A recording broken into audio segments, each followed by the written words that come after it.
now that we're touching on music, who were some of your music inspirations?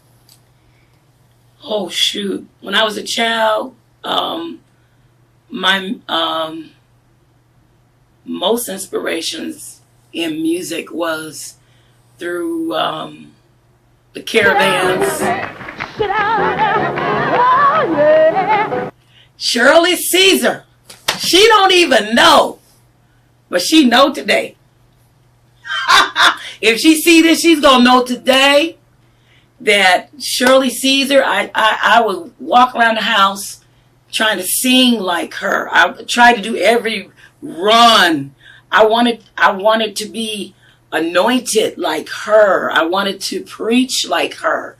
Her and Albertina Walker. Strengthen and keep me. I can call him when I need it. James Cleveland.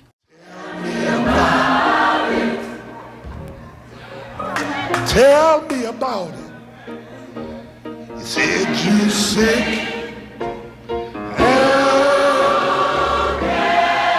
You don't think you can get well.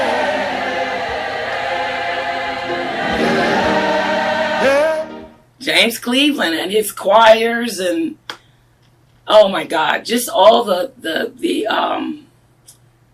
trailblazers, the ones that came, they that was out there before I started in the public singing. You know, I was singing at home at my dad's church, but that's all we listened to was the gospel music, what they call now the great classical gospel music now. Andrae Crouch. Until you rescued me, just like a shepherd searching for that one lost sheep. Lord, you searched and searched until you found me. Yes, just anybody that was singing about Jesus, singing for the Lord, singing in the church, that all those people inspired me. There are many more. Mahalia Jackson.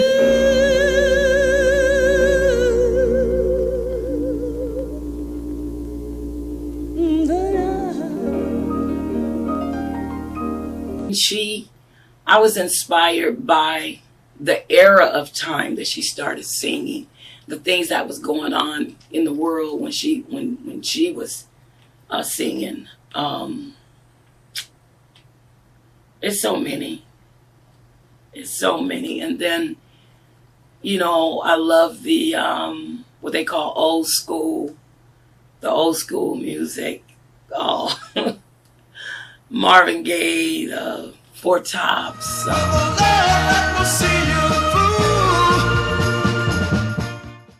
The Miracles, Smokey Robinson. People say I'm the life of the party 'cause I tell a joke or two. The Temptations. I've got the month of May.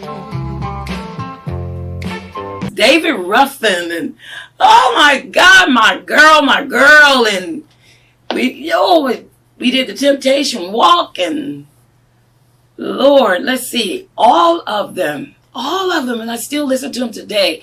And I noticed that even in my playing and my singing, and I think some of it is in me. It's in me because I love that style. I just love it. I educate my children with it and my grandchildren. I say, no, come listen to this. I've got my granddaughter who is 14 years old, love old school R&B. She loves it. That's all she listens to. And she's 14. It surprises me because she's actually singing it. She's learning it. I think it was just a wonderful era. It was the best for me. So I love the R&B, the 80s, I just like everybody's music. The 60s, I like the 50s. I remember, being a child. Oh Lord, let me shut up. I'm gonna tell my age in a minute. I don't want to do that. So But I heard the music. Maybe the music was recorded before I was before I was born. Maybe we'll just say that it was recorded before I was born. But I remember my sisters listening to Daddy's Home to stay. I was like, every morning when I woke up from school, they would have Daddy's Home on the radio, on the record player. We had record players. Not the one with that dog on it, because I think that one is really old. Not that one. We had the little square one. You know, they had the little arm. You take it and you had to put it on there at that time. It didn't go by itself. But so I loved that music also, because there was Chubby Checker, come on baby, let's do the twist. Remember? I did that. We did the twist. We did the cha-cha. Everybody know cha-cha. 1, 2, cha-cha-cha. You know, you go up. We did that all day long. We did the hop. Oh my God. We did the hop. I think they call it the swing. When you go take dancing lessons, they call it the swing. So we did the hop. Oh my God, I got in junior high school, we were doing the Philly dog. The Philly dog. We did the Hully Gully. Who did that? Somebody recorded a song called the Hully Gully. I forget his name. I'll remember after I'm gone from here. But yes, we did this dance called the Hully Gully. I just enjoyed just a full dosage of life. Music from different eras, music from the era now. I learned to appreciate, and this is the truth, a lot of people, whatever, I'll just say me, I'll speak for myself. I learned to appreciate rappers before it got to where it is now. Okay. A lot of things I don't let go of my ear right now, but I understand.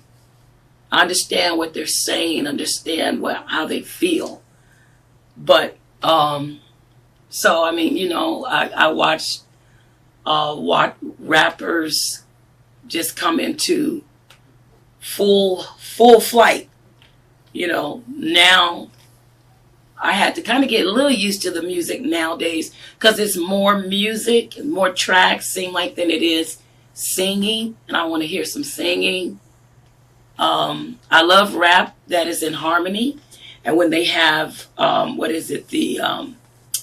when they have the like the harmonic background and the music with the chords, because they come up with some beautiful chords. So I just, you know, my childhood and growing up was filled with all kinds of music, not in the house, but I know where to go listen to it at. And it was wonderful. So how was your talent discovered as a child?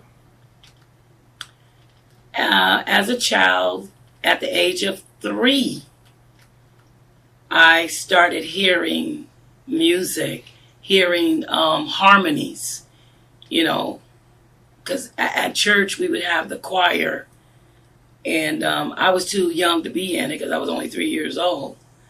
And so when they would sing, I would always hear another note. And at the time, I didn't know if the note was higher or lower, but it sounded really pretty against that note. And so my parents would take me to choir rehearsal, and while they were learning a song, I would start singing the harmony. It would be either the third under or the third top. You know, I didn't know if it was soprano, alto, but I would sing that note with them while they're singing. And then everybody would look at me like, listen, you know, look at her, listen to her, what she's doing. I'd be like, well, what am I doing to myself? I'm just singing, you know.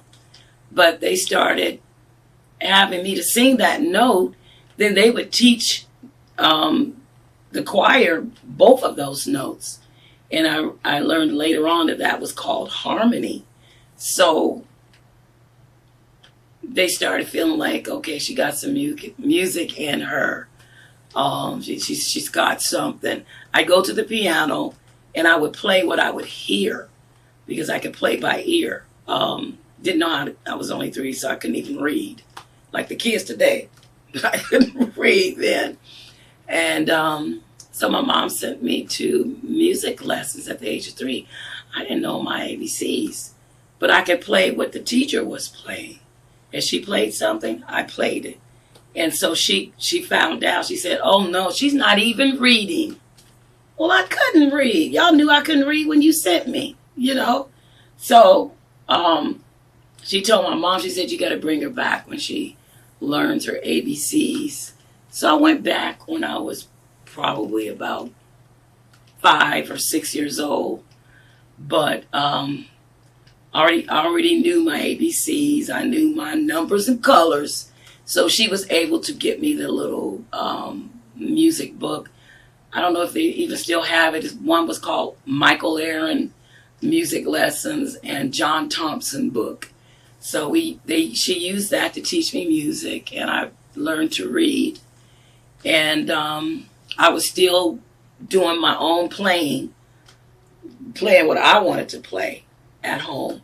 So I finally learned how to put the 3 fingers together, but it was the thumb, the index, and the middle finger, which is incorrect for playing the piano to play the chords. So I found out later the thumb, middle finger, and the baby finger was for the chords, where you can expand them. And so I think they were kind of discovering something in me then. My mom said when I was born that I was one of those babies that would coo all the time. But I was cooing a melody like, you know, and so what my mom did, she prayed for me, because my sisters told me that she would pray for you and she would ask God to use my talent. Let her use this talent for you, because you gave it to her. So let me I want her to use this for you. So she would always pray that I would do that. So I think that my family discovered it. They're the ones that recognized it. I just liked doing it. I never felt like, oh, I got a talent, you know. I just loved the music. I loved singing it. I loved being around it. It seemed like it was just, I had to have it. And then my mom started buying me the little transistor radio so that I could have music all the time. So I would listen to that radio, and I could listen to whatever I wanted to because it was mine. You know, we didn't have any headphones, but we had the little transistor radio, which I just loved. I love that better than the baby dolls and all the other toys. I would stay in the house when the other kids were out playing. I stayed in the house at the piano. My feet wouldn't even touch the pedals. I couldn't even, I was sitting up on the bench, but I would be at the piano practicing my music lesson every Saturday. Oh my God, every Saturday my mom sent me and my sister to music lessons. And before I started going to music lessons, we all would go to church on Sunday morning, go to Sunday school, but my mama stopped going. And we would all go, but I didn't know why she wasn't going. But she would get us dressed to go. And then later on, when I began to understand life a little better, I found out that she wasn't going to church because she didn't have, we called them stockings. She called them stockings, but nowadays we call them nylons.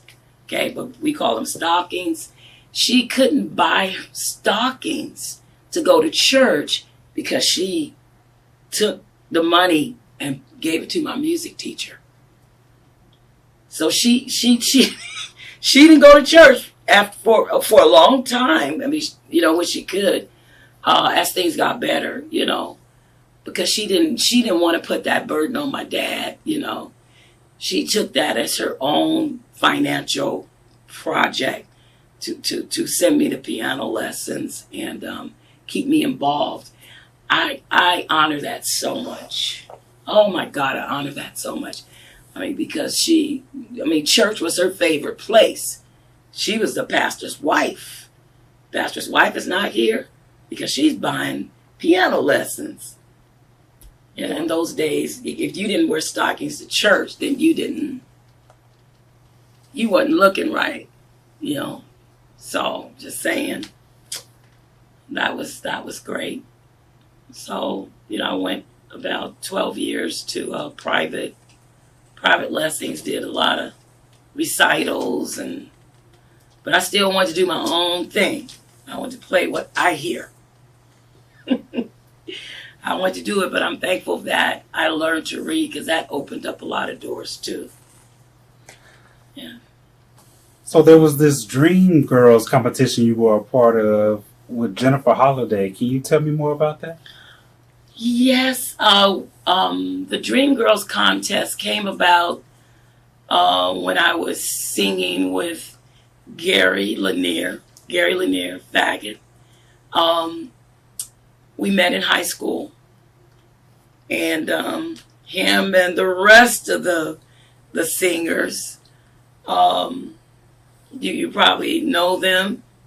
Alfie Durio, Valerie Doby, Naomi Moore, Donald Taylor, Reggie Burrell, Ruth Watson, Pat Lee, Malachi Dwayne Upshaw, Patty Howard. We had different groups. Lisa Webb. Man, I can't leave nobody out. Lisa Webb. Vanessa Brown. She didn't sing with us, but she was the drummer. Vanessa Brown. Yes, Vanessa Brown. She did a lot, helped us. She helped a lot. She was very supportive of us, yes. These are people y'all know. Carol Dennis. Dylan. Karen McClenny. Von Seal, faggot. She was Gary's sister. She still is. And let's see. Oh my God. I think you hit them all. Yeah, I think I hit them all. If I didn't, please, y'all. My mind is a little older now. And that was in high school. So if I miss somebody, I did not mean to. I love y'all. I love you. And we're still a part of each other's lives. What's so wonderful about it. We're still a part of each other's lives. Things I've done, projects I was on, they were on. Some of them, they were on those projects. They were worked just as hard as I did. Some worked harder. We still, we shared projects together. We called each other and say, hey, they're looking for alto, things like that, because we knew that they were going to love them. So we shared our lives. We still shared our lives. And that took us into the Dreamgirls. Because Gary had a lot of different groups within the group. He had groups where there's choir. He had just the ladies singing sometimes, just the men singing. But then he formed this group with myself, Patty Howard, Bonsil Faggot, Alfie Durio Silas, and Lisa Webb. 5 of the ladies. And he created a sound with us. I must say we had a really pretty blend, a beautiful blend. And then the Dreamgirls were in town, or I don't know where they were. but they were everywhere. Okay, we'll put it that way. The original Dreamgirls with Jennifer Holliday, they were traveling, taking Dreamgirls production everywhere, and then they had a international contest. So we entered the contest. And we just went up there and did it. We weren't amateurs with our singing, but we weren't like out there. We sang at churches. We sang at different functions, banquets and things like that. And then so what we did is we entered that contest. Nobody even was thinking about it. We didn't even have it on our minds. But we went and did the final audition for the Dreamgirls. And so we were at the Schubert Theater in I think the Santa Monica. There was a lot of celebrities there. One in particular, I must say, Denzel Washington was at that audition. He was in the audience, and I don't know if he was a judge or what. I don't know, because we were facing the audience. So I don't know what was going on behind us, but I remember him being there. I'll never forget it, because I was just like surprised that celebrities gonna come here. I'll say coming to hear us, y'all. We were just all excited. We got all excited when we got there because they told us to come, and audition. We auditioned, and when they announced the winners, we were first place. We're talking about international. We're not talking about just in the city or the state of California. International means all over the world. I don't know who all got in the contest, but it was international. And they don't say a lot about that, but I know I was there. We were all there. So from that, we got a little bit famous. Everybody, we got famous. Our names were in this newspaper that they would send out in LA. Every Wednesday it came out. We were on front page. Our pictures. Now we were called She, S-H-E, She, which I think is a beautiful name. It just rings out. I love it. So we started going places. We were at the Troubadour every week. We were at Mavericks Flat. I don't even know if these places still exist. Mavericks Flat, Pied Piper. These places was on Crenshaw Boulevard. And we always had a nice crowd. Their celebrities would come there. One in particular that would talk to me a lot, and it made me feel supported. Like, okay, if you like us, we're good. Marvin Gaye. Wow. Marvin Gaye. Each of us would have leads in the songs. Not just one person led all the time. So we all had leads. And every time I would get up and sing, the church was just on me, okay? I couldn't go nowhere and not act like I wasn't in church or like I just came from church. I couldn't help it every place I went to sing. But I didn't know how the people were perceiving it. But when I would be up there singing, Marvin Gaye would holler, "Preacher woman!" And I'd be, oh my God. And I couldn't just pass that up. And then when we're coming off the stage, we was crazy, okay? We would get on the tables. So we danced on the tables. I'm giving somebody some ideas. Take them, honey. We danced on those tables when we would sing. We put everything we had into it. And when I would be leaving the stage, Marvin Gaye would say, "Come here, preacher woman." And I just keep walking, goes to the back. No, I'm going to say, "How do you know?" I would say to him, "How do you know I'm a preacher woman?" At the time, I wasn't no preacher woman. But the church was in me because I was raised in it. So that was my behavior. I was charismatic. The way I would act, the way I would talk. I might be doing it now, y'all. Can't help it. Sorry. I can't help it. I don't think I'll ever change. So we were, he would come back to where we were in the back of the club, and he would come back there and talk to me. He said, you know you a preacher woman. You know it. He said, you can't deny it. You a preacher woman. And I said to myself, he might be prophesying or something. I don't know.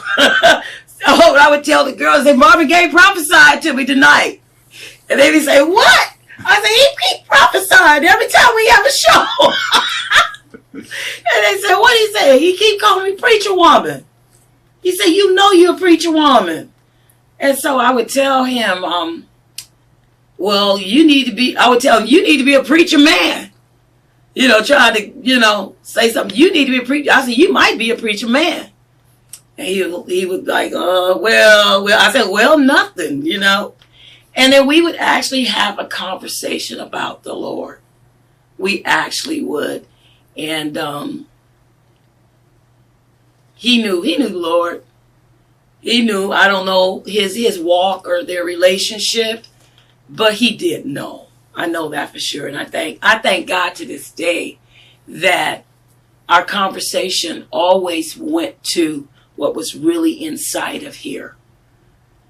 What was really here that maybe he didn't talk about or maybe didn't realize. But we always got to that place. So those are memories that I'll never forget.